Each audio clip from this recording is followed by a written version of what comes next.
Thanks so much. Welcome. Thank you. Thank you.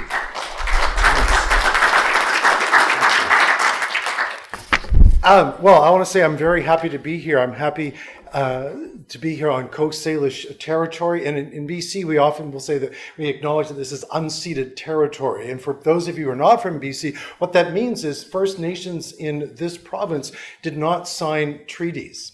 Mostly that process was denied them by various governments here, which means that while the government has recognized First Nations people have rights to the land that must be respected, the process is an ongoing one that is contested in the courts, in the legal system, on the streets, and on First Nations lands across the province. And so I want to just acknowledge that fact that this is where we are on this land that is and as being First Nations land, and this process is an ongoing one. It's by no means settled. So thank you for that.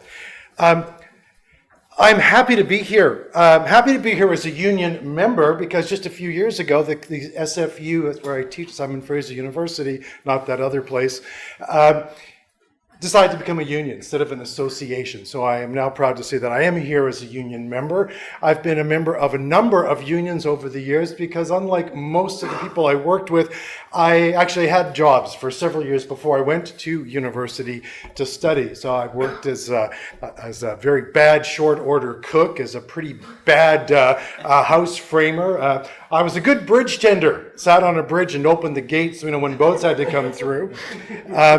And so now I found a job. I'm not sure I'm any good at this one either, but I'm happy to be here. But I'm also, I will tell you, a little nervous. I'm a little nervous because I get two different reactions when I say that I'm a historian. About half the people go, hey, that's great, I love history. And about half the people say, oh, fuck, that's boring.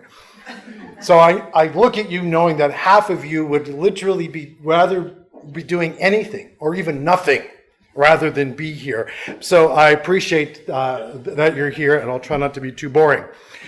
The way I thought I'd start by that was because people think history is boring because they don't know what historians do. So I actually brought a picture. Which, I think it's the other way. The other way? Oh, there we go. There we go. Okay, thank you. No, okay. This is of what historians actually do. And I looked at this picture and went, oh shit, we are boring. So that didn't help. Right? But one of the reasons that people think that history is boring is because we're often bombarded with it and it's used as propaganda. Let's see if I can get this. Nope, there we go. This is very sensitive. It's propaganda. We see here a couple of messages. One from Prime Minister Harper. Only someone of great vision and foresight could have created this wonderful land. And this other one on the right-hand side is a quote from Justin Trudeau saying how fabulous Wilfrid Laurier must have been. And so history is often deployed by people in power to just make us think everything is right. Everything's cool. Johnny Mcdonald, you gotta love Johnny Mcdonald, right? If you love him, you gotta love Stephen Harper. Right?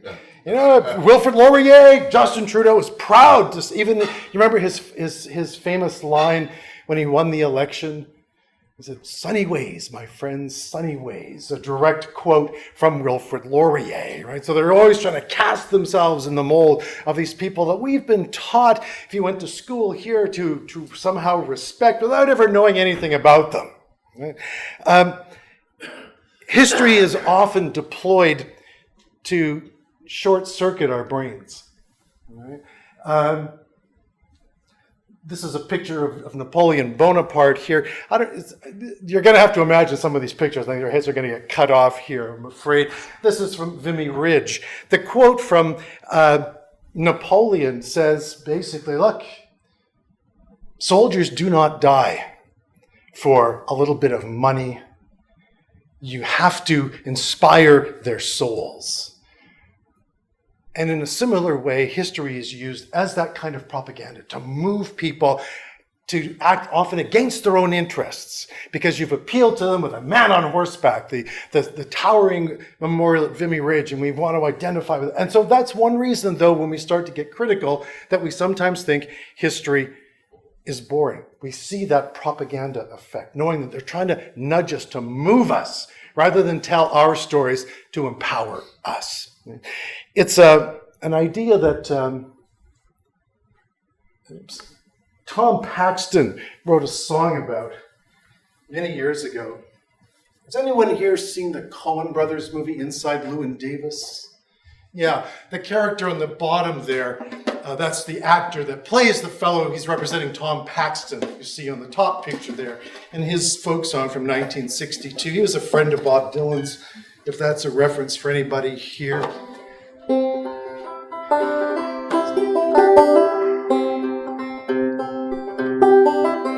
it was in tune when I bought it.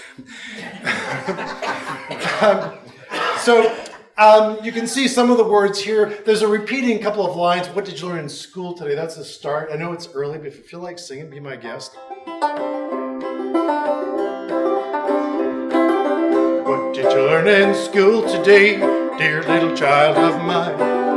What did you learn in school today, dear little child of mine?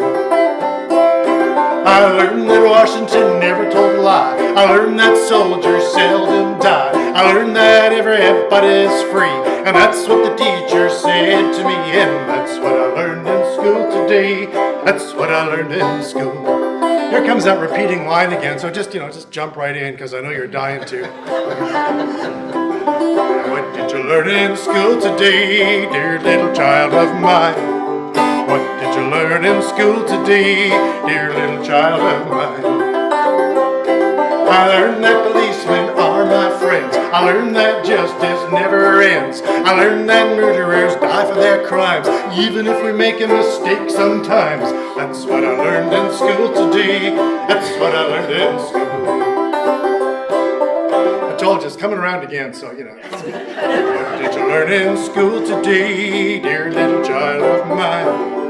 What did you learn in school today, dear little child of mine? I learned our government must be strong. It's always right and never wrong. Our leaders are the finest men, and we elect them again and again. And that's what I learned in school today. That's what I learned in school. There's a couple of people that are trying really hard to sing, but they're really quiet. So I encourage you just to kind of, because there's more songs. Nobody's going until you're all singing. I'd also like to note there are a couple of people that I can see, because I'm a skilled and trained teacher, who are sitting there going, there's no way this asshole is going to make me sing. I get that. Don't respect it, but I get it. I want to encourage the brave ones among you to come in here. What did you learn in school today, dear little child of mine? What did you learn in school today, dear little child of mine? I learned that war is not so bad. I learned of the great ones we have had. We fought in Germany and in France.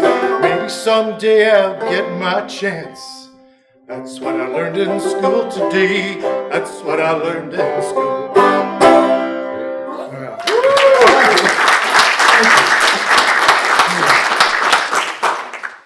You're very kind. Not great singers, but you're very kind. I'll take kindness. So the point I want to make is that we actually need a different kind of history than the history that most of us get most of the time. Jeepers, this is super sensitive. And since I thought the screen was going to be up here, I could read it off the screen, but I can't here to read all of this. It's a poem from somebody named Bertolt Brecht, German poet, and he wrote a poem called Questions from a Worker Who Reads. Right? Who built the gardens of Babylon? In the books, you'll find the names of kings. Who built Thebes? In the books, you will find the names of kings. Did the kings haul up the lumps of rock? And Babylon, many times demolished. Who raised it up so many times? In what houses of gold glittering Lima did the masons go? Great Rome is full of triumphant arches. Who erected them? Or for whom did the Caesars triumph? Had Byzantium, much praised in song, only had palaces for its inhabitants? Even in fabled Atlantis, the night the ocean engulfed it, the drowning still bawled for their slaves. We'll skip the bulk of it. You can find the poem easily on the web. Every page of victory. Who cooked the feast for the victors? Every 10 years, a great man. Who paid the bill? So many reports, so many questions. And in this poem, he reminds us that it is us, working people, that build these civilizations and who are never accounted for, never acknowledged in our history, never allowed to get glimpses of our stories that will actually empower us. And so today I'm hoping to look at 3 moments in our history to try to draw some lessons from them. One will be the fight for the 9-hour day in Ontario in 1872. The second one will be the free speech fight in Vancouver in 1912, and finally the Ford strike in Windsor, Ontario in 1945. To ask some questions and have you think about questions about the nature of labor and the law and how to fight effectively today. The first one we're going to look at is the fight for the 9-hour day. You can see a rendition of the time of that. Which took place in Toronto and Hamilton in 1872. Typically, the workday was 10 and 12 hours long, and skilled workers, by which we mean carpenters, plumbers, printers, plasterers, and others, organized to reduce it to a 9-hour day. Now, the worst enemy in the fight for the 9-hour day was George Brown. Is it worth trying to, can you quickly shrink that screen? Yeah, it may be an actual problem with something up there. So you're going to have to imagine the rest of their heads here, I'm afraid. But you're not missing much. This is so you can look at something else instead of me. So the worst enemy that they had was George Brown, the publisher of the Globe newspaper. It's still around now. It's called the Globe and Mail. He was a liberal politician and a ferocious opponent of John A. Mcdonald and the Conservatives. And when Brown's workers, his printers at the Globe, tried to reduce the working day down from 10 hours, Brown responded that it is utterly ridiculous to speak of the tyranny of the employer. The tyranny of the employed over the master is a truer version of the case. Now, what I think is interesting about that is they still say that same thing today. Unions didn't even need them in 1872, according to the boss. So when did we need them? Well, maybe if you were, slave to the pharaohs, maybe, building pyramids, maybe a good idea. But, so they repeat this rhetoric all the time. It's not new, right? And they try to fight for a 9-hour day. That was too crazy and radical for these people. That's a lesson, I think, right there. Right?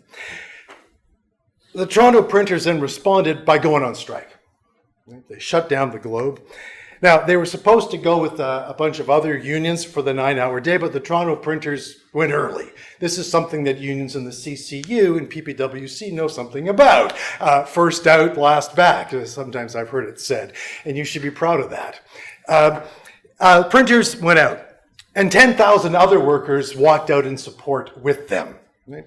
And Brown went crazy. He denounced the strike, he denounced labor in general, and union leaders in particular. And he had the police arrest 24 members of the strike committee. And he had them charged with criminal conspiracy in restraint of trade. Criminal conspiracy in restraint of trade. This was the law originally passed so that companies couldn't get together and fix prices. So you couldn't get the oil companies today, they're always competitive. The price at the gas stations are always, no, of course not. They somehow manage to come up with roughly the same price all the time. Right? That law was supposed to prevent that. And Brown said, well, what are workers trying to do? They are engaged in a conspiracy to fix the price of labor. It's got to be illegal. His own lawyer said, it's never really been tried. It's he said, let's give it a whirl. Let's arrest them and let the courts figure it out. Now, John A. Macdonald was many things, but one of them was a pretty crafty politician. What he saw with an election coming up was a chance to really put it to George Brown with this. He saw a chance to sucker punch Brown and the Liberals, and he moved to win over the Labour vote.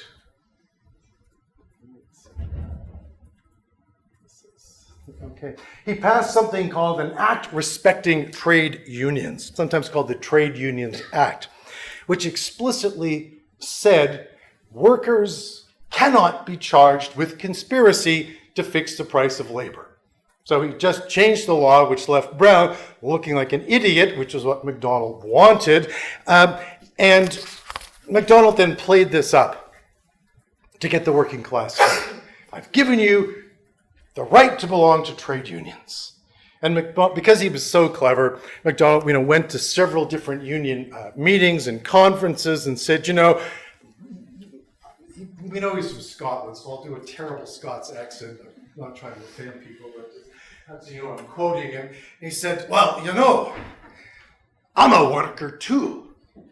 And in fact, perhaps I'm eligible to join the Carpenters Union because, I framed a constitution and I've built a few cabinets in my day.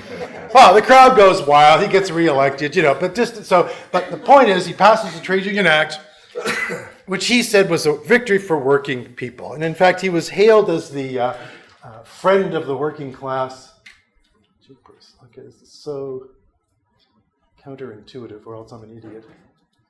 Could be both. There we go. We see him here 20 years later, still running on the fact that he's the friend of the farmer that you see on the left and the friend of the worker that you see on the right. He's the working man's friend because of the Trade Union Act. And you can still read histories of the labor movement that say this was a huge victory for working people. And in fact, to this day, there's a plaque, which you can't quite see here, commemorating the Trade Union Act and the fight for the 9-hour day. But there's a couple of things that, when we look at the history of it, we need to be careful about. Because a historical plaque, it's a lot like a eulogy at a funeral. And by that I mean, you're not under oath. All right? You don't have to tell the real complete truth about the person that you're making the eulogy for, and plaques leave out as much as they put on them too. Because I think it's a mistake to call the Trade Union Act a victory for labor, and a mistake to see it as just a question of putting some political pressure for labor to get what it wants. I think we have to go a bit deeper. Because the first thing to consider is the strike itself, the fight for the 9-hour day, was lost. They didn't win the 9-hour day in 1872. Many of the strikers were fired and not hired back. Now, strikes are always a double-edged weapon, and you don't know ahead of time if you're going to win or not. If you did, it would be easy. It's not easy. The point is you don't know till you try, and better to have struck and lost than never to have struck at all. So the fact that they lost the strike, I think, is not the most important lesson here. What is more important is that trade unions, in fact, were not illegal in Canada before the strike and the passage of that Trade Union Act. No one had ever actually been tried under the law that Brown used, the conspiracy to restrain trade. He knew he was pushing it to make a case, but thought, why not give it a shot? We'll have them all arrested. Maybe we'll win. Maybe we won't. And you see similar kinds of things happening. You see it in the States all the time. Trump saying, yeah, I'll give it a try, and maybe the courts will make it illegal, but maybe they won't. That was Brown's attitude towards this. Unions had existed, had organized, had bargained, and won long before 1872 in this act. The blunt fact is that the Trade Union Act that won so much support from labor, from Mcdonald, didn't change the status of unions at all. The best you could say about it was that it clarified the situation, made sure that Brown's stunt couldn't be repeated again. But even that slim protection was only offered to unions who registered with the government under the act. So they said, yeah, we'll give you this protection, but now you got to open your books. Right? You got to register with us and we can control you a little bit. Most unions realized there was no point to it, didn't sign up. The new law was irrelevant, but hailed as a big victory. Worse, at the same time as the Trade Union Act, Mcdonald's government passed another act, an amendment to the criminal law that restricted people's ability to picket. So what he said was, unions are now legal. They said, big whoop. And he said, it's more difficult to picket. It expressly made it illegal during any strike to use violence against people or property. Well, fine, you might say. Who's in favor of that? That's another discussion you can have when I'm going. Don't want to do a show of hands here. But the point is that violence was already illegal. To say that it's especially illegal during a strike was a way to take a shot at labor.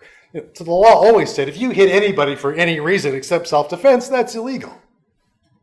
Big deal. Why is picking on unions?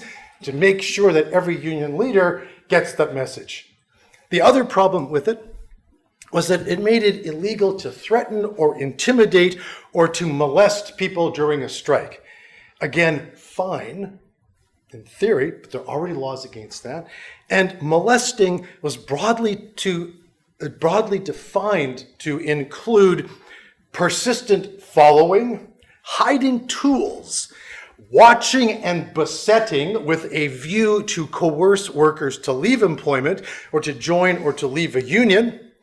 In fact, these two laws were widely regarded by workers as unnecessarily harsh and oppressive, and they worked hard to have them both repealed. So a couple of lessons then to think about from this Trade Union Act, 1872. One of them, I think a reasonable lesson would be that Johnny Mcdonald was a very sneaky son of a bitch, which they don't tell us when we salute his birthday. But the other thing, another couple of other lessons, the law is changed, and this is important, I think. The law is changed when people take action. It never happens in a vacuum. All right? That we sometimes think that what we have to do is elect a government that will then change the laws to make organizing easier. And there is some truth to that, but I think that the bigger important lesson is that any government, even labor-friendly governments, even the NDP, responds to pressure. Right? There's a famous line from Franklin Roosevelt when he was president of the United States, and a delegation came to him and he said, "You've convinced me. You're absolutely right. We should do this. Now go back out there and put pressure on me. So I have to do it." So 1872, one of the lessons is the law changes when workers organize and fight. But the second lesson that follows from that is that the government is not on the side of workers. Now, that's a lesson I'm sure all of you know, and many of you have had lots of personal experience with, but it's worth repeating. It's not on the side of workers. When it gives workers something, it usually takes something away at the same time. I think that is the lesson that we can take from this. I'm not suggesting this fight was for nothing. Oops. Good grief. These are all pictures of like old white guys with big beards. So, here I am, just, So if you can't, it's not going to be a quiz to pick these guys out here. And it's also a mistake to think that the 8-hour day was a complete failure. The strike itself didn't win what they wanted. The law changed, but was not great. But workers learned lessons. And that is often the most important takeaway, as they say, from any strike, from any kind of action. How do we do better next time? It's got to be the crucial lesson. Right? They elected people. They elected Daniel O'Donoghue to the provincial legislature in Ontario 2 years later.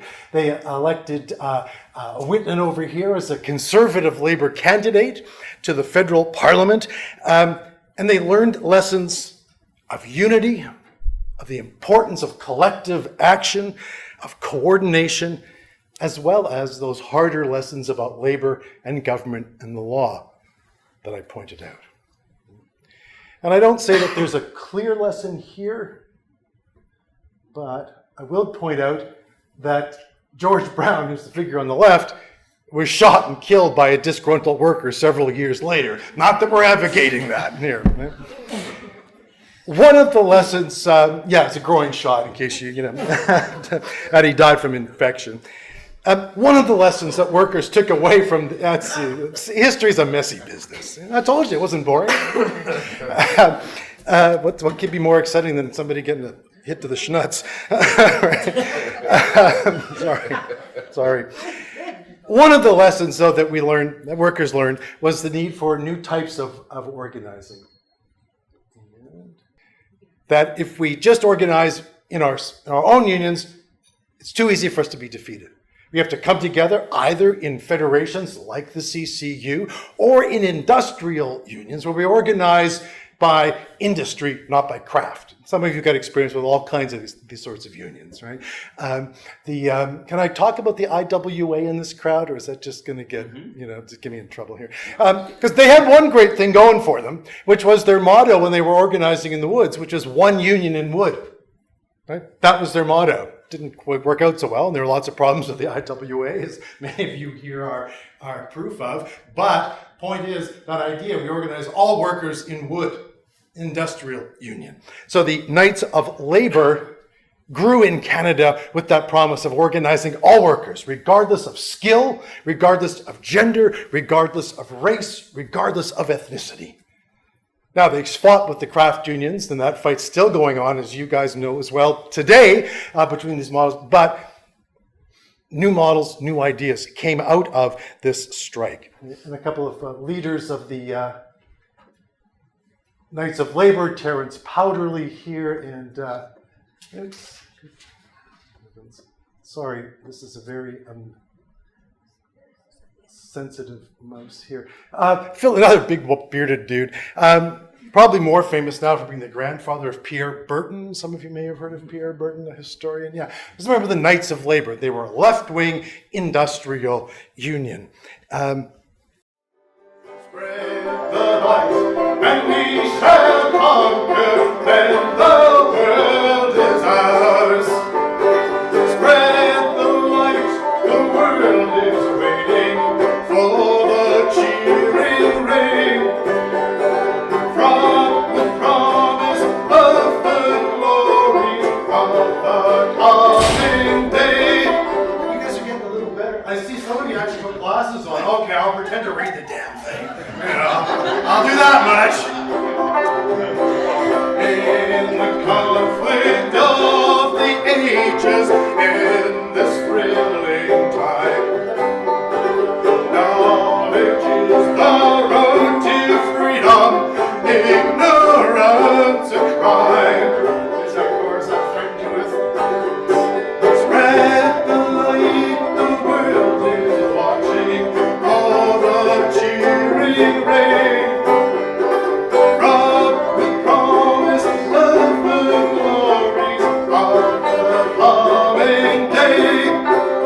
Now, of course, today our bosses are always encouraging us to think of them not as bosses, but as, we're all just associates. Right? I'm a manager, you're like an assistant associate, assistant manager. Nobody's a worker, and bosses aren't boss. Howard Schultz, head of Starbucks, now wants to be president of the United States, refers to all his employees as partners. The only difference is, he makes $250 million a year, and they're likely to make $25,000 a year. Well, Phillips Thompson and the Knights understood, in fact, that bosses were wolves and vampires in the darkness, gray and flesh and blood. From the radiance of the sunlight, flee the hellish brood. Rhymes on paper. Spread the light, the world is waiting for the cheering rain. Front with promise of the glory of the coming day. Light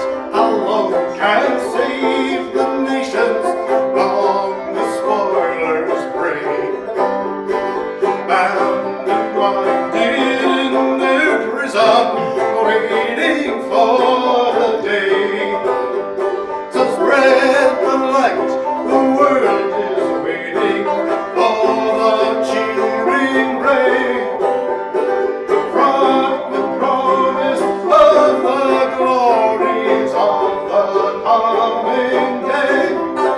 So if you were Knights of Labor, you would all be like defrocked or whatever you do tonight, because the singing is kind of falling off here.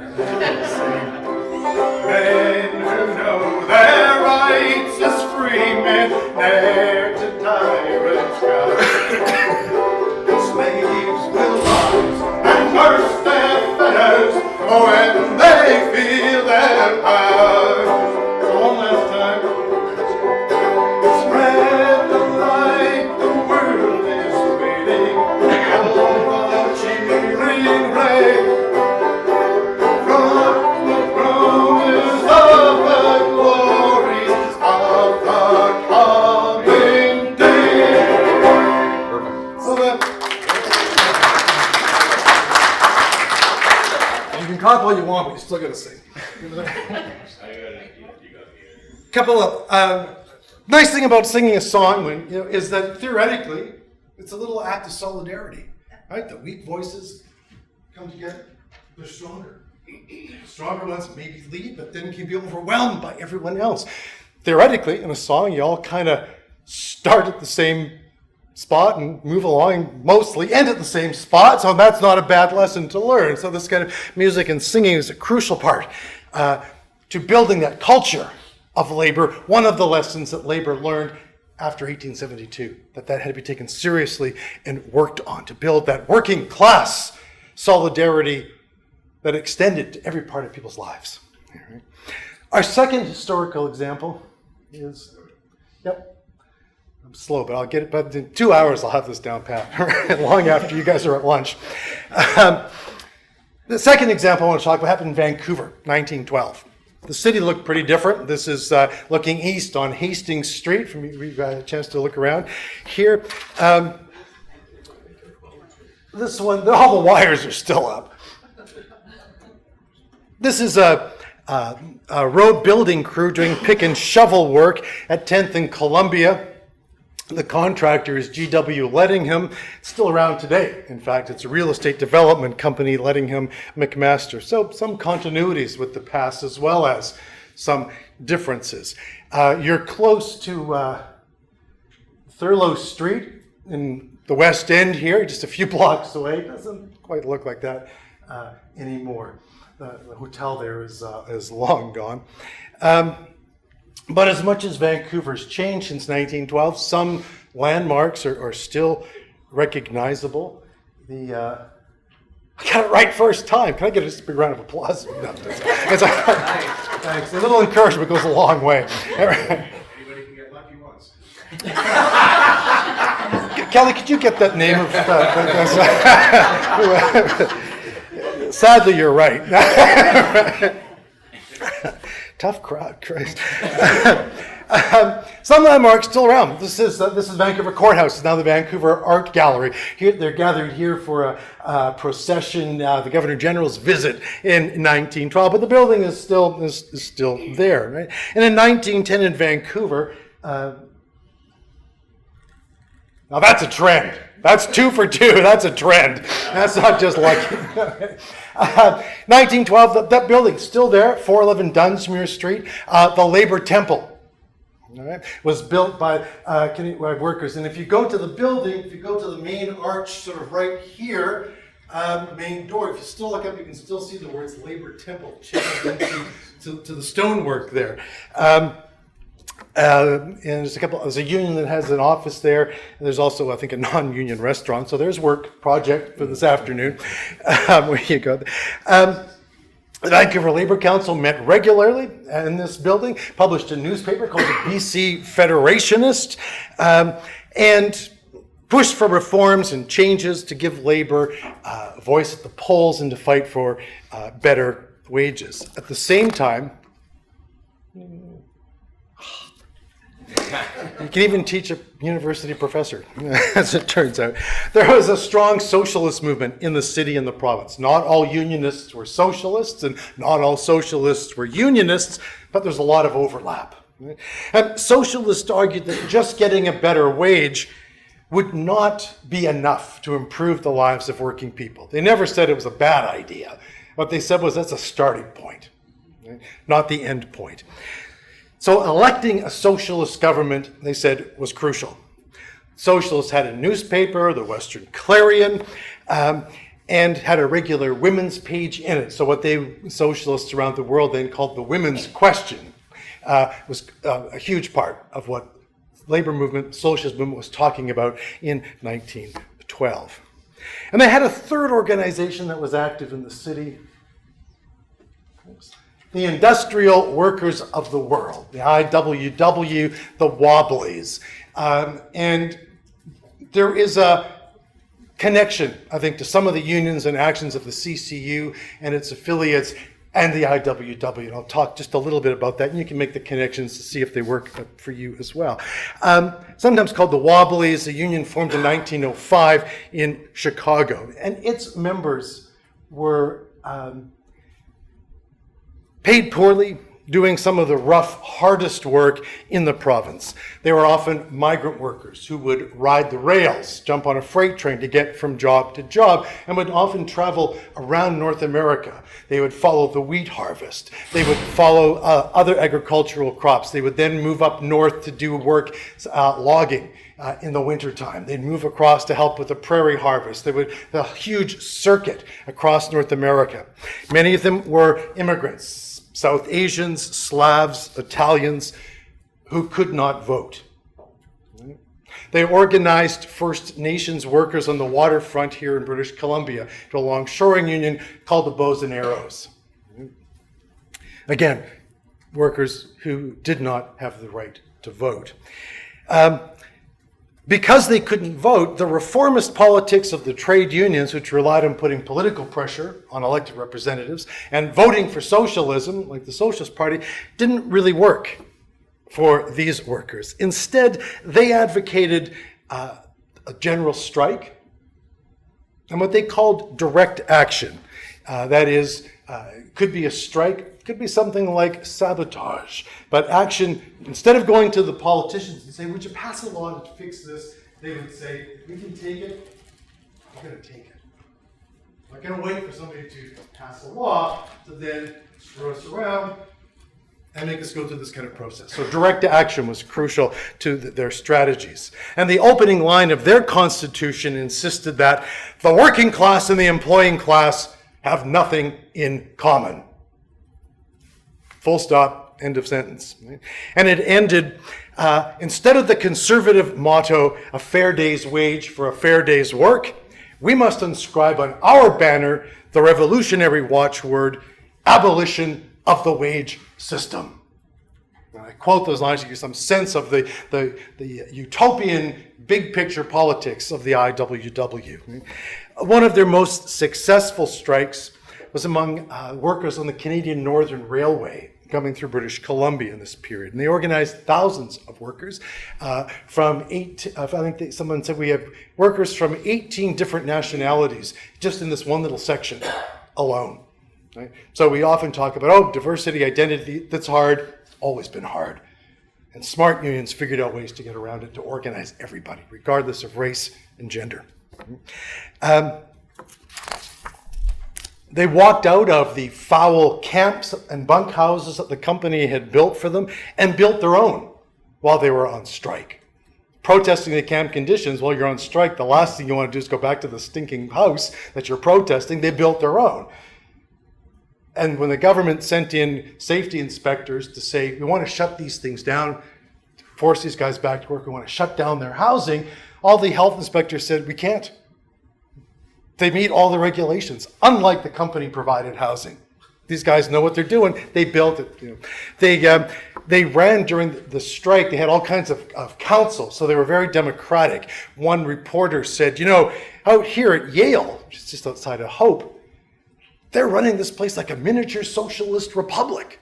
If somebody violates one of the rules, they have rotating judges. Every 3 days they'll have that will decide on punishment. So if you got into a fight, say, they might say, okay, we don't care who started it, but both of you guys have to get a lot of firewood now for the camp cooks. Right? Back to they policed themselves. They ran courses on education, on poetry, on politics for several weeks here. Organized meals, recreation, and education to fight and force the employer to pay a decent wage and supply decent living conditions. And of course, they wrote a song about it. I can do this all day, so until you guys start singing, nobody gets lunch. Okay, Sean, you gotta belt it out. That's right. A song called Where the Fraser River Flows. Some of you may have heard of Joe Hill. If there's any folk fans here, you would have heard Joan Baez singing I Dreamed I Saw Joe Hill last night. Joe Hill was a Swedish immigrant singer, came up to Yale and saw the strike and wrote this song about it. Fellow workers, pay attention to what I'm going to mention, for it is the fixed contention of the workers of the world. And I hope you'll all be ready, true-hearted, brave and steady, to rally around the standard when the red flag is unfurled. Where the Fraser River flows, each fellow worker knows they have bullied and oppressed us, but still our union grows. And we're gonna find a way, boys, shorter hours and better pay, boys, and we're gonna win the day, boys, where the Fraser River flows.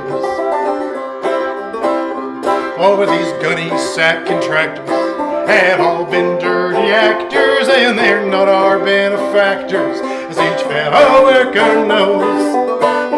So we've got to stick together in fine or dirty weather, and we'll show no white feather where that Fraser River flows. Where that Fraser River flows, each fellow worker knows they've bullied and oppressed us, but still our union grows. And we're gonna find a way, boys, shorter hours and better pay, boys, and we're gonna win the day, boys, where the Fraser River flows. Now the boss, the law is stretching, bulls and pimps he's a-fetching, and they are a fine collection, as Jesus only knows. But why their mothers reared them, why the devil spared them, are questions we can't answer where that Fraser River flows. Where the Fraser River flows, each fellow worker knows they've bullied and oppressed us, but still our union grows. And we're gonna find a way, boys, shorter hours and better pay, boys, and we're gonna find a way, boys, where the Fraser River flows.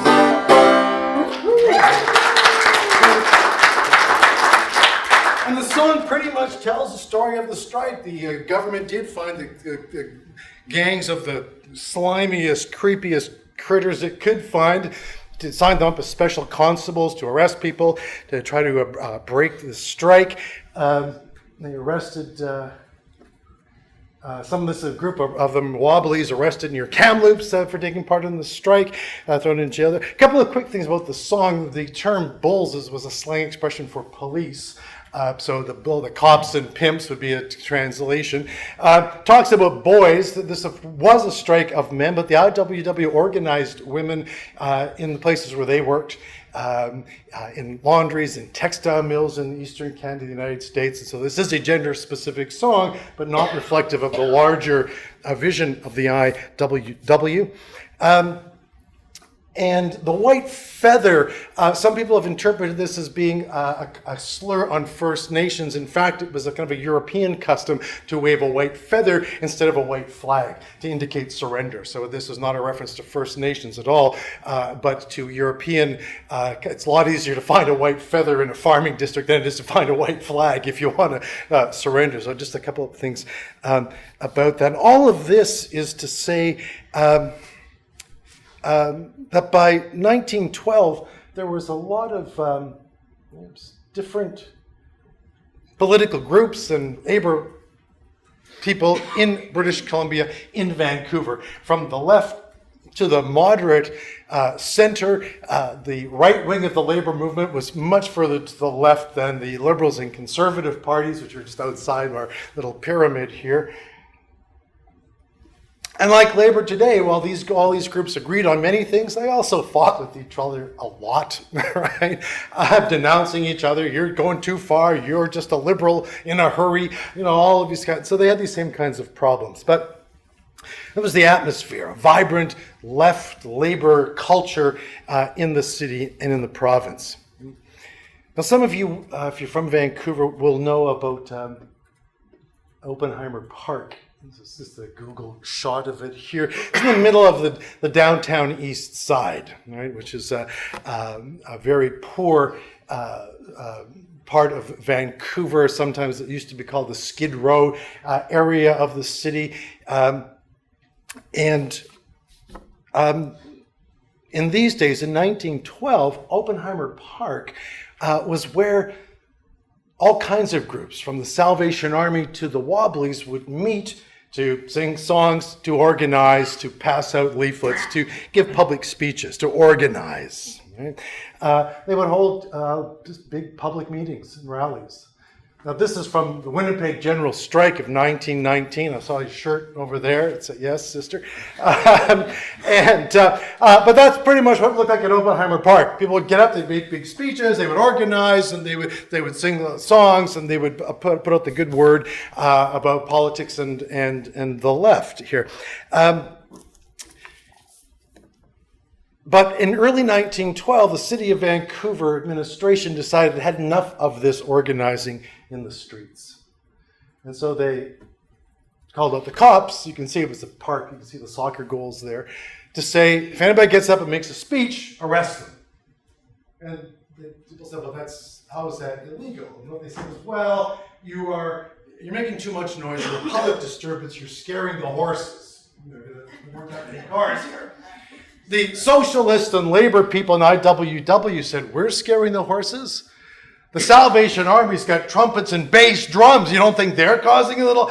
No, it was clearly a law to shut down left labor organizing. That was the full intent of this injunction. Right? The Salvation Army got to keep playing, but if workers jumped on a soapbox to make a speech, they got arrested. Right? The cops showed up in force. For several weeks, the people kept giving speeches, and the city officials patrolled even on horseback to try to shut down this organizing and what was called a free speech fight. Because labor and the left had to fight back. Their very existence depended on it. Socialists and trade union people said, well, we'll work on our connections. We'll talk to the provincial government, because there were a couple of socialist MLAs in Victoria. And the IWW, though, had a different tactic. Essentially, they doubled down on it, using the bosses and the government's own tactic against them. So if people were getting arrested, hauled off to jail for making a speech, the IWW said, what we want to do is to invite every one of those migrant workers across North America who can to come to Vancouver, to get up on a soapbox, to make a speech, and get arrested. We're going to fill the jails with people. And the more they arrest, the more people are going to come. And let's face it, if you're a migrant worker, the prospect of a couple of nights in a dry jail and a couple of good meals is not so bad. We're going to put that kind of direct pressure on the city. They say we can't speak, we're going to insist on it. And before you know it, the city is going to have itself a huge bill just trying to keep us all in jail and fed. And sooner or later, they're going to break. Well, the city did arrest people. And what they found was every time they arrested, 2 more people would jump up. There's a story about one guy who gets up, says, fellow workers! Waiting for the cops. Fellow workers! Fellow workers! Says, come on, you guys, that's all I got! So, anyway, they hauled him off too. But point is, this was the tactic. They even took to the seas. You can see there's something getting arrested here. But the IWW rented boats off of Stanley Park. It's an old newspaper photo. That's why it's so grainy. But rented boats and used a giant megaphone to give their speeches from offshore.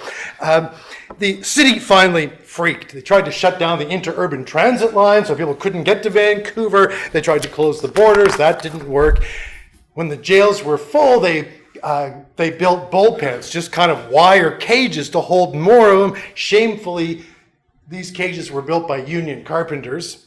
But still the rebels kept coming, and finally the city caved. They said, all right, fine. You win. We can't keep doing this. Right? And the right to free speech in the streets of Vancouver was won by this innovative tactic. The people saying, we'll use the law when we can, and when we can't, we'll find other ways to fight and push back. That solidarity and creativity, militancy held together with a radical understanding of the nature of power won the day. And this is a cartoon from the IWW press from 1917, workers uniting to one big fist. Our third moment comes at the end of the Second World War at the Ford plant in Windsor, Ontario. The war depended on industrial production, planes, tanks, ammunition, as much as it did on troops and strategy. And production, of course, depends on workers. So we see here two posters, one saying, get ready, let's enlist in the army, and the second saying it's our war.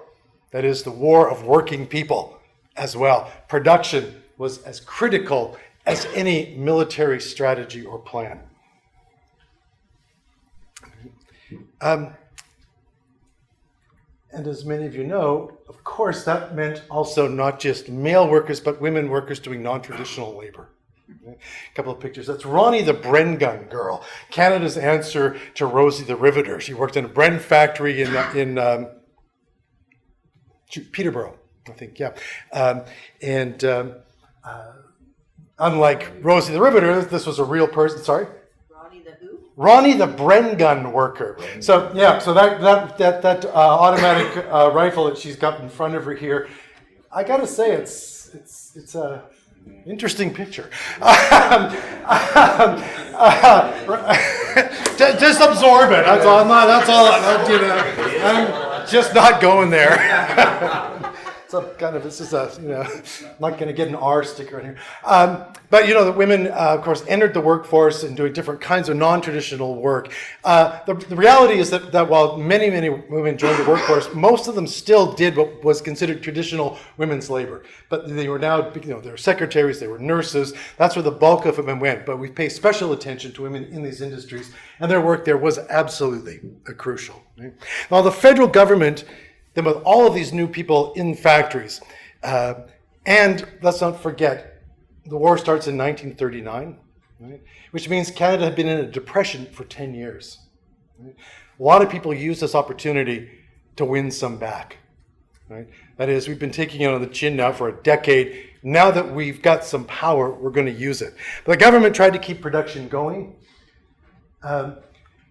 by stressing the need for worker management cooperation. You can see here there's management with the gold cufflinks here. On the one hand, the second hand is the horny hands of the workers themselves here. Labor and management are pooling their strength to give us the means for victory.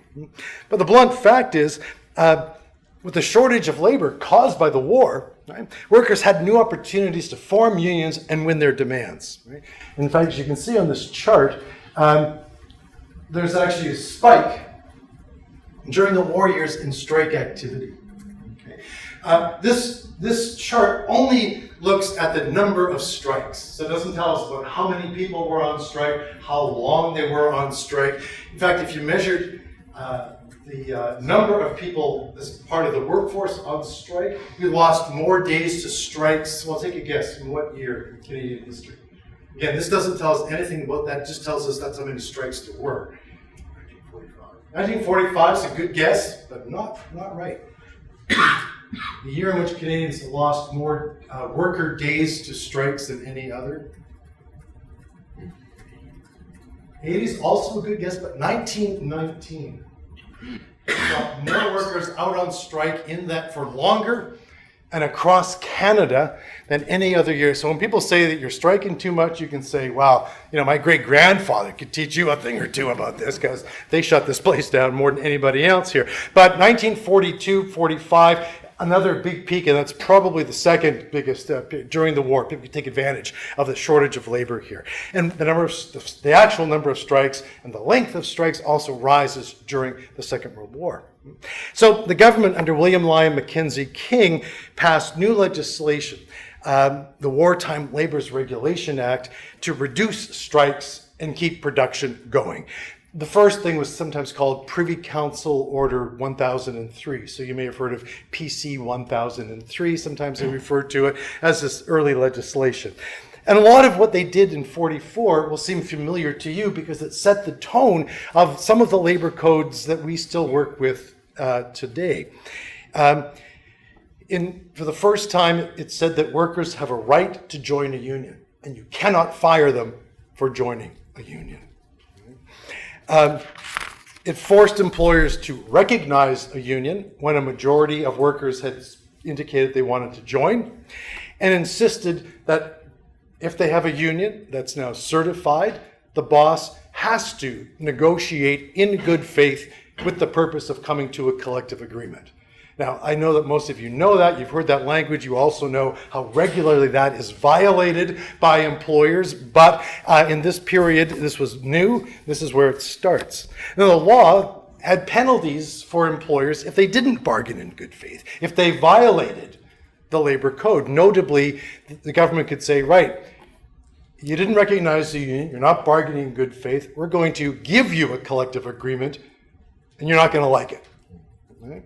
The government still has that power, but as you know, very rarely uses it these days. But that threat, for the first time ever, employers faced real penalties. They didn't recognize unions, and they didn't seek to come to a collective agreement.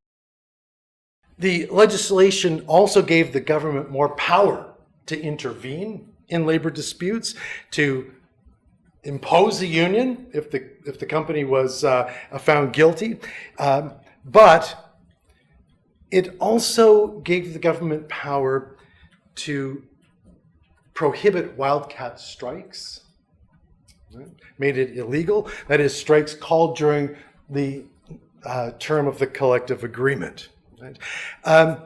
It also called for government mediation and arbitration. And while that can be a good thing sometimes, you know too, that often it's used to try to chill everybody out.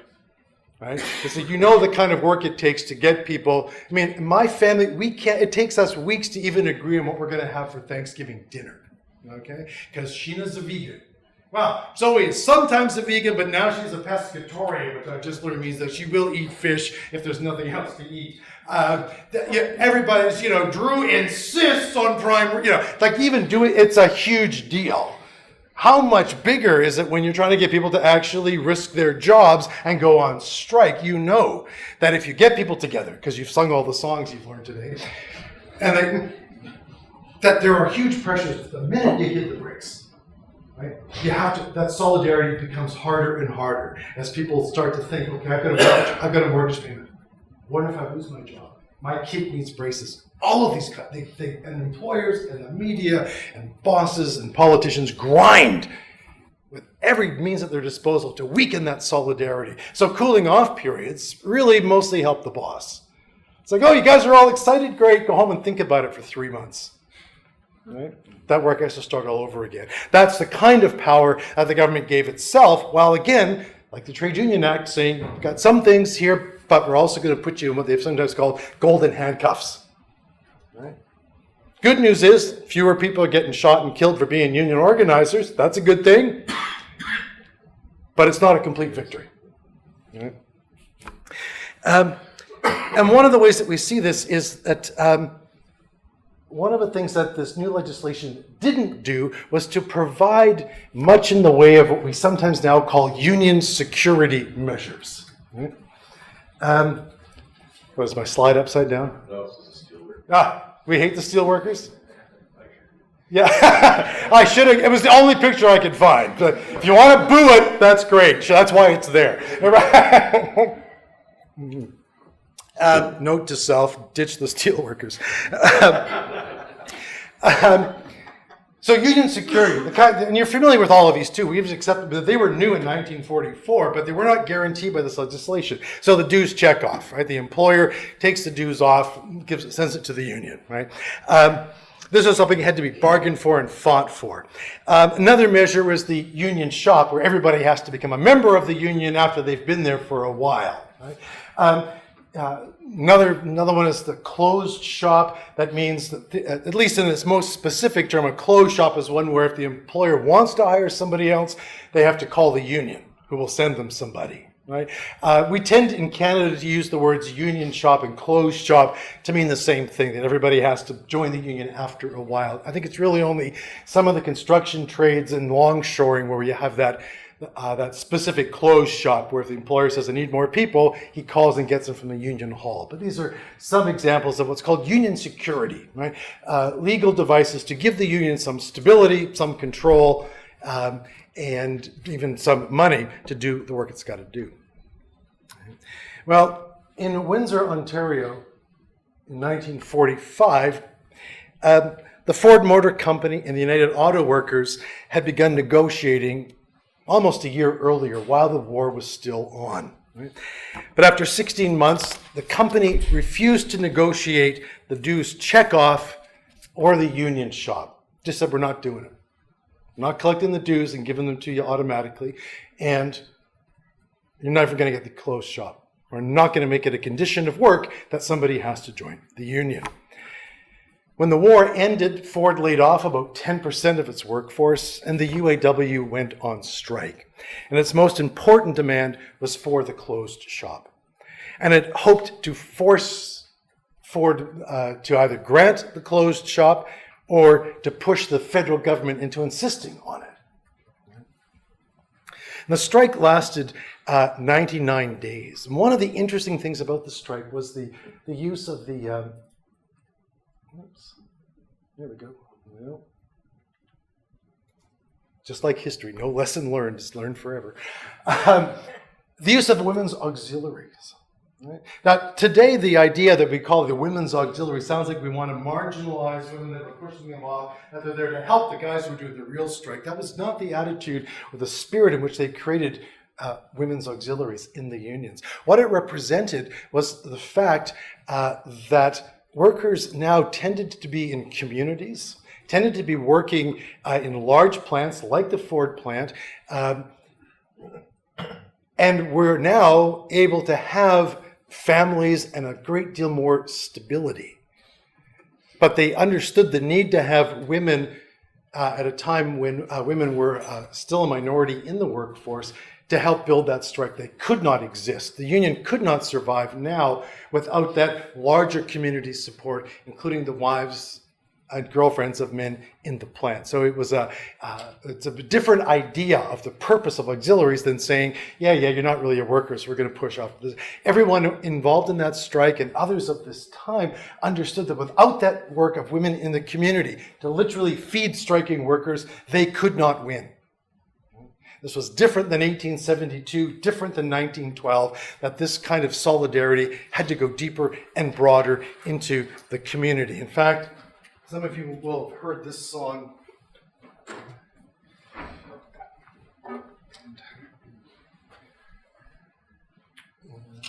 by Woody Guthrie called Union Maid, that was written around this time to acknowledge the growing power of women in unions.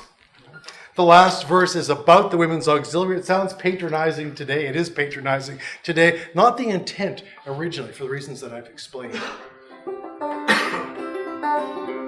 Some of you may have heard of a rock group called the Straubs. They did a song called I'm Sticking with the Union. It's just almost a literal rip-off of this, or let's call it an homage of this song here, as you'll see. There once was a union maid who never was afraid of the goons and the gangs and the company finks and the deputy sheriffs who made the raid. She went to the union hall when a meeting it was called, and when the Legion boys came round, she always stood her ground. Now, if you can't sing this chorus, you are just sick and dead on the inside. Oh, you can't scare me, I'm sticking to the Union. I'm sticking to the Union. I'm sticking to the Union. Oh, you can't scare me, I'm sticking to the Union. I'm sticking to the Union till the day I die. You're gonna have to sing, because I always tear up at this song, okay? So I'm just gonna start sobbing. So you're gonna have to carry the whole thing by yourselves. This Union maid was wise to the tricks of company spies. She couldn't be fooled by the company stools. She'd always organize the guys. She always got her way when she struck for better pay. She'd show her card to the National Guard, and this is what she'd say. Oh, you can't scare me, I'm sticking to the Union. I'm sticking to the Union. I'm sticking to the Union. Oh, you can't scare me, I'm sticking to the Union. I'm sticking to the Union till the day I die. This is the verse that these days doesn't sound so great. There have been other versions of it, but the original one, again, meant to actually respect that crucial work that was being done. You gals who want to be free, just take a tip from me. I'll get you a man who's a union man, join the ladies' auxiliary. Oh, married life ain't hard when you've got a union card. A union man has a happy life when he's got a union wife. Oh, you can't scare me, I'm sticking to the Union. I'm sticking to the Union. I'm sticking to the Union. Oh, you can't scare me, I'm sticking to the Union. I'm sticking to the Union till the day. That was so great. I want us to try that chorus one more time, because you guys are just starting to get the hang of this. Oh, you can't scare me, I'm sticking to the Union. I'm sticking to the Union. I'm sticking to the Union. Oh, you can't scare me, I'm sticking to the Union. I'm sticking to the Union till the day I die. Well, give yourself a hand for that. As I say, activists have written better verses to replace that last one. I'm here as a historian to give you some sense of what that was like. Feel free to write your own. I'm sure you can do a better job than Woody did then. But 1940, well, you can draw your own conclusions. But as all of you know, the point of a picket line is to shut the business down. Right? It's to put economic pressure on the boss. You guys don't have money coming in. He doesn't have money coming in. Let's see who breaks first. Right? That's kind of... if the company can get workers across the picket line and keep working, there's no economic pressure on the boss. And of course, bosses will use governments and politicians and the police to keep the plant open to get scabs across. And that's what happened at Ford. But when the provincial government threatened to send in the police to escort scabs across the picket line, to put them into the factory, to get production going again, workers responded with another new and innovative tactic. They surrounded the place with their cars. They built an armored picket line, if you will, that scabs and police could not cross. Right? It's one thing if there's just 5 guys with a sign standing out there and the police just say, move aside, we've got an injunction, and you pretty much got to go. It's a lot harder to cross that picket line. And they jammed the roads, jammed the alleys leading to the plant, prevented the police from attacking them, and kept the scabs out. The communities overwhelmingly supported the strikers, in part because of that connection and organizing provided by the women's auxiliaries, because of course this meant that everyone is also going to churches. They're going to synagogues, to temples, they are going to the bowling alley, and everybody is pushing that union message. This is a community strike. And the strike continued. See another picture of that car picket line. And the demand for the closed shop was the sticking point. That's why it lasted for 99 days. That the employer did not want to say that workers will have to join the union if they work here. And here's even This view takes a bit of, you have to look at it. It's actually an aerial view of the cars around the plant here. Just a kind of shot to show you how effective that car picket line was in preventing access to the plants, keeping scabs out. Now, the federal government did not want to intervene directly. Its line was, the war is over, maybe we can go back to the way things used to be. Instead of intervening and imposing a contract, they appointed an investigator, Ivan Rand. This is the recommendation of the Liberal politician Paul Martin Sr. You may have heard of his son, who was Prime Minister in 2003, 2006, I think. And Paul Martin Sr. was a very rich steamship company owner and member of the Liberal cabinet. He appointed Ivan Rand to investigate the strike and try to come up with a solution that would be just enough to end the strike. Now, Rand is an interesting fellow. You can see here, he's got great outfit, fabulous hat, as a Supreme Court judge. And Rand did understand the so-called free rider principle, which was the heart of the union shop, right? That's, it's like public television, right? It's sort of like, you've watched our show, you send us a couple of bucks, otherwise you're kind of a parasite. Well, the same thing, as you guys all know, of course, I'm speaking to the choir here, same is true of the union movement. You fight, right? But if people can opt in and out of the union, you do the work, you go on strike, you get arrested, but they get the same benefits that you fought for. It's not right. That was the point of the union shop. And Rand understood that all workers benefited from a union, and so it was wrong to let some of them not pay dues. But he did say, look, I understand that some people might have objections to actually belonging to a union. It's a victory for workers. Again, it's won through new tactics and new strategies and new solidarities. But it's important to remember that the Rand formula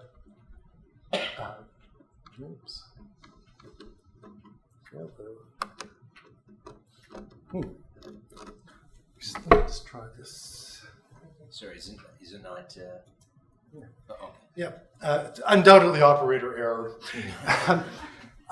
There's some problems with the Rand formula. First, it wasn't anything that workers ever asked for.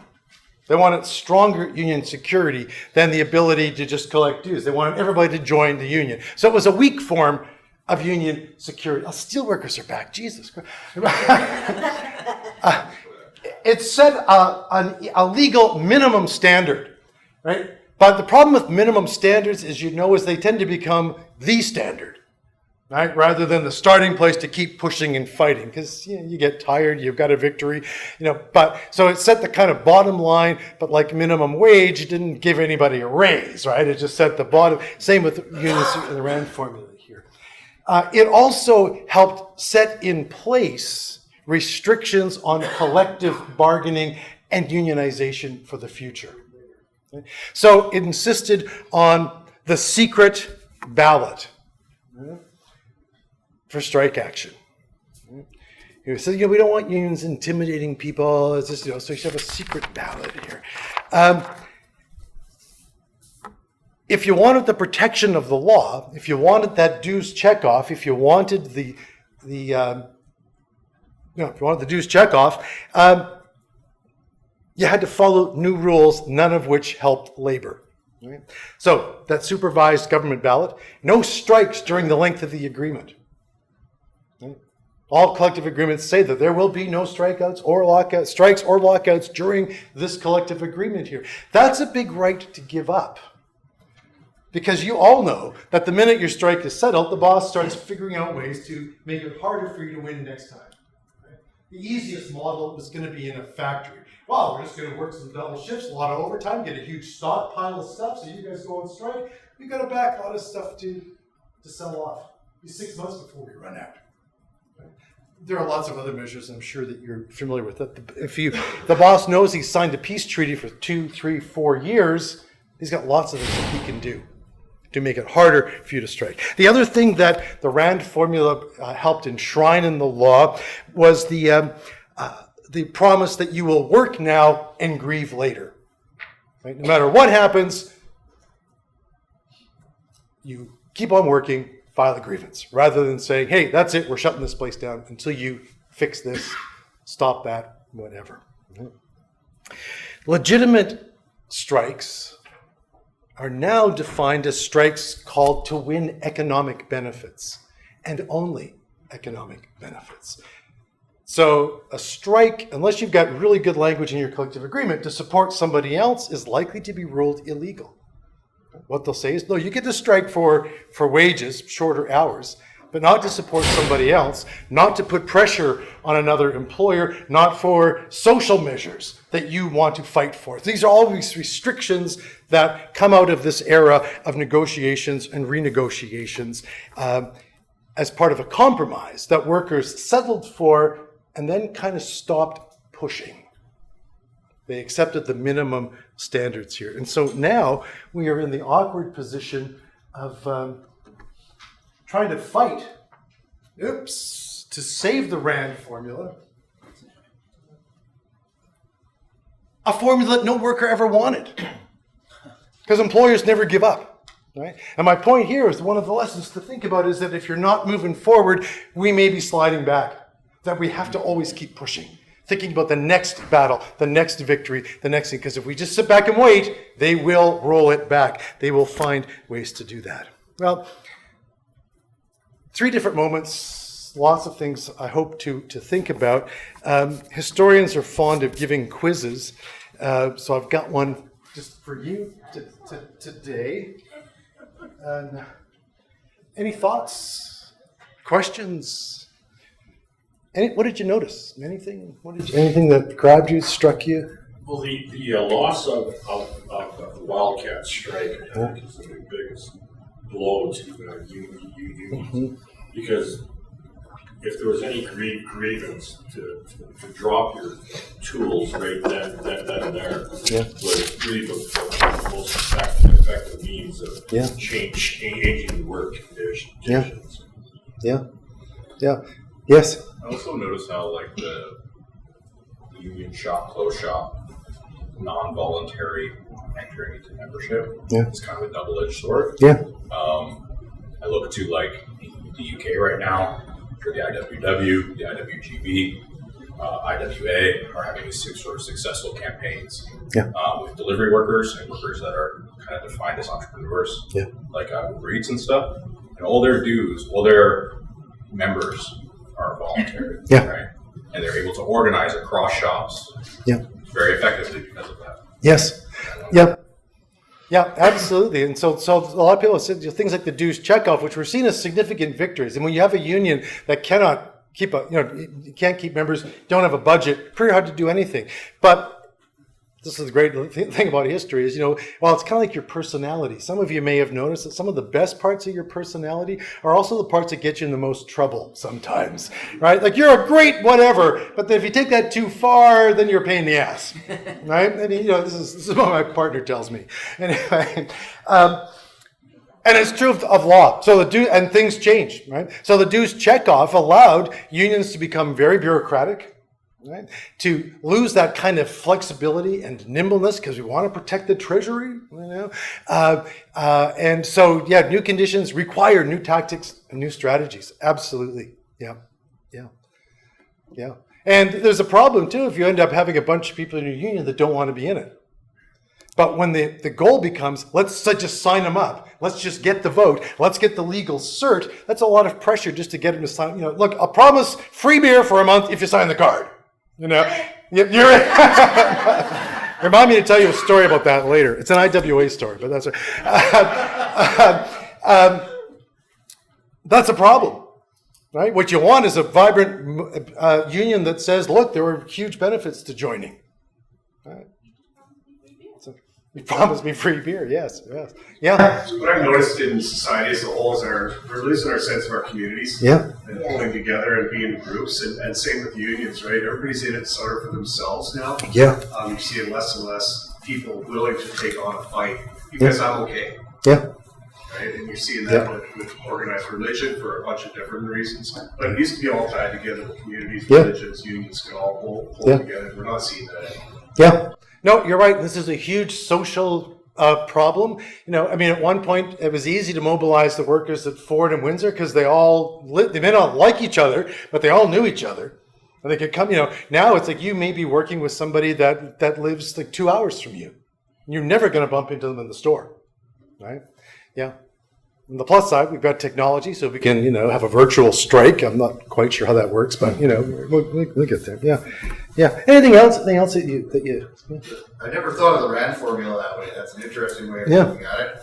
It was kind of a brilliant move on behalf of the government because it sort of separates the union leadership or the organization from the members. Yeah. Union leadership is getting what they want, money, so they can continue to be paid, and so the pressure is off on them to mobilize the workers. Yeah. It's fascinating. Yeah. Brilliant. Yeah, it was really smart. I mean, or they got lucky. They may have built better than they thought. One of the things that it does, because the law says this, that the union now becomes responsible for policing the collective agreement. Now, that means going after the boss to make sure they live up to it, but it also means policing that part that says there will be no strikes during this agreement. And as you suggested, that wildcat strike can be a powerful weapon, right?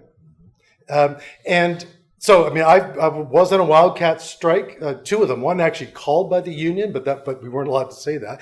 And the other one was just a kind of like, that's it! And of course, the answer to this question, who was the first person to come down to tell us to go back to work? It was the business agent, right? Legally had to. And I'm sure that some of you have literally been in that position saying, I'm sorry, everybody, I am legally required, wink, wink, wink, to tell you this is illegal, wink, wink, wink, we can't support this, wink, wink, wink, right? That happens sometimes, and that's great. But, I was at SFU, some of the food workers there organized, and they organized with a construction union. And these kinds of wildcats still happen in construction, but they're really short, and because they know what's going to happen. They're going to go out, the boss is going to get an injunction, and they're going to go back to work. But it's a way of getting everybody fired up and just saying, hey, we're not just farting around here, we're serious, right? But it's kind of a dance. They know it. We're going to go out, get the injunction, we're going to go back. So the union, the construction union said to the food workers, right, we're going to do this thing here. We're going to have a wildcat strike. And they said, great, super. We go on strike, and they don't. Well, of course, Simon Fraser University was not a construction employer. They had no idea what to do. They didn't realize that the way the game was played was they should now go to the courts and get an injunction. So SFU said, well, what do we do? And the union said, I don't know. I guess we go back to work, done, right? So even the wildcat strike becomes this kind of weird dance that we're now doing with the employer. Shall I lead? Shall you? Without that bigger vision, without that pressing for new tactics, new ideas, right? I'm not saying a general strike's going to work. I'm not saying it ain't going to work. But what I am saying is that you need to think about these kinds of things. Because if we don't, well, we know what's been happening. We know that union density has been dropping in Canada. Right? This just takes us from the 1980s. It's a much more precipitous decline if you go back to the 1960s. Right? Fewer people are in for lots of reasons. My fear is that if this keeps going, your next big march is going to look like this.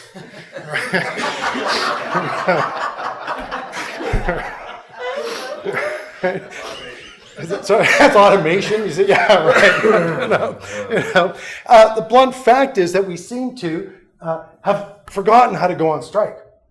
And again, there may be good reasons for that. Strike is it's difficult. Lots of you have been on strikes. It's not easy.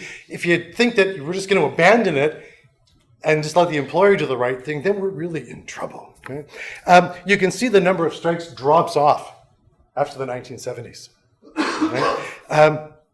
And as I've said earlier, we actually lost more days to strikes in 1919 than recently. Now this chart too is, as you know, it's actually it looks like waves. It's not a steady line. I just drew the 2 points and drew a straight line to give you that sense of, while our population has shot up, we're actually going on strike less than we did in 1919 in other years. Right? You'd think there'd be more strikes. We should be on upswing. And in fact, if we look at strikes since 1976, it's nowhere. Right? In 1976, the average Canadian, and again, some people would never go on strike, but if you averaged it all out, the average Canadian went on strike for 11 hours a year. Right? Now it's down to a single hour. Right? So we strike on 10 times less than we did. And not saying that strikes are awesome, but when people don't strike, when they don't fight, well, here's what happens when we do have strikes. Yeah. Right? Wages go up. Right? We can chart, this is the period from 1939 to 1969, wages rose. They didn't rise equally. Women's wages did not go up as quickly. They were not organized as well. But the notion was that's the next stage, right? We're going to, as women come into the workforce, we're going to organize. That's the mission. We're going to keep doing that. But in fact, what's happened is that wages have flattened and dropped. The black line there, that's the wage in 1998. Right? So no strikes, no wages. It's not just a coincidence. Right? Here you can see the kind of big picture from the 1920s in terms of wages. So they were, again, never always steadily, every year would be up and down, but overall, wages went up. They peaked in the 50s and 60s, and they started to drop really precipitously in the 1970s and 80s, and it flattened out there. The weird thing is that these wages are dropping even as we've all become more productive. Apart from the happy face, I just took this straight from Stats Canada on here, where they've said that in the long run, productivity growth is the key source of improvement of living standards. As we become more productive, and we have, that's what both of those lines indicate, we're producing more in less time with fewer people than before. But the reality, of course, as you know, is that it's BS. That green line is the one we saw before. That's a big arc of wages going down and flattening. Productivity gone up. It's tripled since the 1950s, and wages have flattened. And it's not like they've said, well, you're 3 times as productive, so maybe we'll cut the working day shorter. Of course not. They haven't done that. We know that, in fact, the money going to bosses and corporations and stockholders is more than it was before. So what do we need to do? Well, this is where I have to say I'm a historian. I'm looking for you to tell me what you're going to do. But if there are lessons to learn from the history, I think that they tell us a couple of things. And one of them is there's no point in being in a union if you're not going to fight. If you're just going to surrender, you don't need a union. It also tells us that we need to start building new solidarities, right? New tactics, new strategies, new thinking, new connections. Not just strikes, but also campaigns. Right? How do you link up with people? How do you join with other unions? And I know it's never easy. It was not easy for the free speech fight people in 1912 because the socialists hated the unionists who hated the IWW. They didn't hate, but they had huge differences. They make the fights between Labor and the NDP just look like love-ins, Not easy, but without that new thinking, those new strategies, those new ideas, new solidarities, new organizing, we're not going to win. And that's, I think, the most important historical lesson that I'd like to leave you with today. Thank you. Thank you, Martin. Thank you.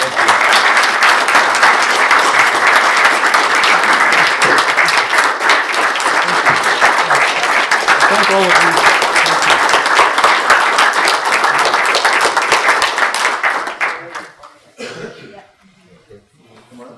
Now, I know it's your break time, but I will be around. Oh, that's okay. Thank you very much, Mark. Thanks, Kelly. On behalf of the CCU and all of us, thank you for enlightening us. Thank you for coming here. Thank you for being a friend. Thank you for entertaining us. I really appreciate it. And on behalf of us, we have a gift for you. Well, thank you so much. Thank you very much again. Thank you. Can I open it now? Well job. Well, you can. I'll take a look at it. Dude, sure. This is fabulous. This is a day timer. That's a daytime. Oh, how wonderful! Because I am for somebody who talks a lot about organization, I need to get organized. Thank you so much for this. It's been an honor to be here. Thank you so much. See you out there. We'll take 15. That's awesome. Thank you so much.